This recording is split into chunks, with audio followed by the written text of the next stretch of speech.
Friends, welcome to my channel SRV moto vloggers. ನಾನು ನಿಮ್ಮ ಶಿವಾರೆಡ್ಡಿ. ಇವತ್ತು ನಮ್ಮ ಹಳ್ಳಿ ಹತ್ರ ಒಂದು ಸಣ್ಣ ವಾಟರ್ಫಾಲ್ಸ್ ಇದೆ, ಅದನ್ನು ನೋಡಲು ಹೊರಟಿದ್ದೇನೆ. ಬನ್ನಿ, ನಿಮಗೂ ಪರಿಚಯ ಮಾಡಿಸ್ತೀನಿ. ಬಾಯ್ ಬಾಯ್ ಬಾಯ್. ಬನ್ರಿ ಹೋಗೋಣ ವಾಟರ್ಫಾಲ್ಸ್ಗೆ. ಏಕೆ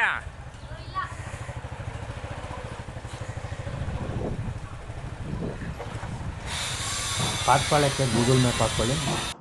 ಪಾತ್ಪಾಳ್ಯದಲ್ಲಿ ಯಾರೇ ವಿಚಾರಿಸಿದ್ರು ಹೇಳ್ತಾರೆ, ಪಾತ್ಪಾಳ್ಯದಿಂದ ಒಂದು 5 ಕಿಲೋಮೀಟ್ರು ಜಲಪಾತಕ್ಕೆ ವಾಟರ್ಫಾಲ್ಸ್ ಗಂಟ ಆಗ್ಬೋದು. ತಾವು ಬರೋವಾಗ ಏನಾದರೂ ಮನೆಯಿಂದನೇ ಊಟ ಎಲ್ಲ ತಯಾರಿಸ್ಕೊಂಡು ಬರಬೇಕು. ಇಲ್ಲಿ ಏನೂ ಸಿಗಲ್ಲ, ಯಾಕಂದರೆ ಬೆಟ್ಟ ಗುಡ್ಡಗಳಲ್ಲಿರೋದು. ಏನಾದರೂ ಜನ ಜಾಸ್ತಿ ಇರೋವಾಗ ಏನೋ ಸ್ನ್ಯಾಕ್ಸ್ ಸಿಗ್ಬೋದು, ಅಷ್ಟು ತಪ್ಪಿದ್ರೆ ಇನ್ನು ಬೇರೆ ಏನೂ ಸಿಗಲ್ಲ ಇಲ್ಲಿ. ಆದ್ದರಿಂದ ತಾವು ಮನೆಯಿಂದನೇ ಊಟ ತಯಾರಿಸ್ಕೊಂಡು ಬಂದುಬಿಡಿ. ಇಲ್ಲಿ ವನವಿಹಾರ ಅಂತಂತಾರಲ್ವ, ಆ ಥರ ಇಲ್ಲಿ ಎಂಜಾಯ್ ಮಾಡ್ಬೋದು.